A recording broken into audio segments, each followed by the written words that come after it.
बेटा बेटी में ऐसा फर्क नहीं देखा तो देख लो। एक गांव में राम सिंह और पद्मा पति पत्नी रहते थे। कुछ समय बाद उनका बच्चा होने वाला था। पद्मा हॉस्पिटल में भर्ती थी। नर्स ने राम सिंह को आकर खुशखबरी दी कि आपके जुड़वा बच्चे हुए हैं। राम सिंह ने कहा कि 2 लड़के। तभी नर्स ने कहा कि एक लड़का एक लड़की। राम सिंह लड़की नहीं चाहता था, क्योंकि लड़की की शादी में होने वाले खर्चे से वह डरता था और वह यह सोचता था कि लड़की तो एक दिन अपने घर चली जाएगी, हमारे काम आने वाली नहीं, लेकिन लड़का तो हमारे पास ही रहेगा। 2-4 दिन के बाद राम सिंह अपनी पत्नी और बच्चों के साथ अपने घर पर आ गया।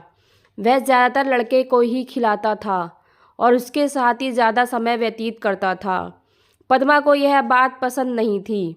एक दिन राम सिंह ने कुछ सोचा और अपनी पत्नी से बोला कि हम 2-2 बच्चों का खर्च नहीं उठा सकते, हमारी आर्थिक स्थिति अच्छी नहीं है। इसके अलावा लड़की की शादी में होने वाले खर्चे को भी हम नहीं उठा सकते, इसलिए हम लड़की को मेरे मित्र को सौंप देते हैं, जिसकी कोई संतान नहीं है।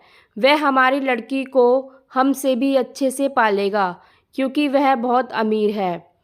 पद्मा ने अपनी लड़की को देने से मना किया, लेकिन राम सिंह के कहने पर दुखी मन से उसने अपनी लड़की को राम सिंह को सौंप दिया।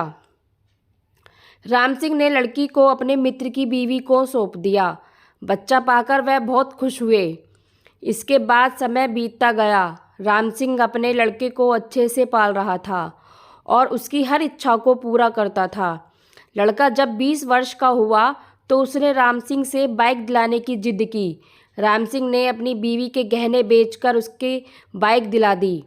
कुछ समय बाद उसने अपने लड़के के लिए खेत बेचकर एक दुकान खुलवा दी, जिससे वह कुछ कमाने लग गया।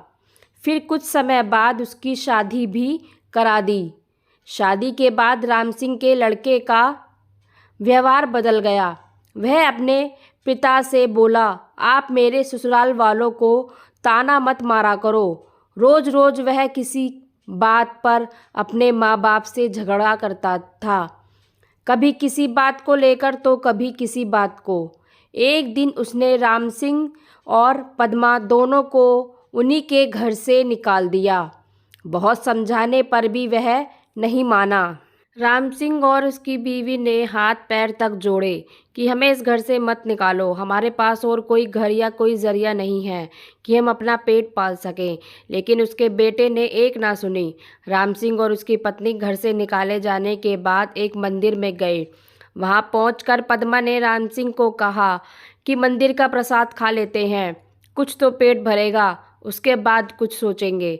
जब वह दोनों प्रसाद ले रहे थे तो वहां पर राम सिंह के मित्र की पत्नी आ गई, जिसको उसने अपनी बेटी दी थी। उसने राम सिंह को पहचान लिया। उसने अपनी उसी बेटी से राम सिंह को मिलवाते हुए बताया कि यह वही है जिसको आपने 25 वर्ष पहले हमको सौंपा था। आज यह एक डॉक्टर है और वृद्धाश्रम भी चलाती है। राम सिंह और पद्मा अपनी बेटी से मिलकर बहुत खुश हुए और उन्होंने अपनी सारी बात अपनी बेटी को बताई। इसके बाद वह बोली कि आप दोनों मेरे साथ ही रहेंगे। ऐसी हालत में मैं आपको कहीं और जाने नहीं दूंगी, क्योंकि एक बेटी का भी उतना ही हक होता है अपने माँ बाप पर जितना एक बेटे का। राम सिंह की आंखों में आंसू आ गए और उसे अपनी भूल पर बहुत पछतावा हुआ। तभी उसने बेटी के सर पर हाथ फिराते हुए कहा कि सच में तू एक बेटा है। तो फ्रेंड्स, ये कहानी आपको कैसी लगी कमेंट्स बॉक्स में ज़रूर बताइएगा। कहानी को लाइक व शेयर ज़रूर कीजिएगा और चैनल पे नए हैं तो सब्सक्राइब कीजिएगा। कहानी सुनने के लिए धन्यवाद।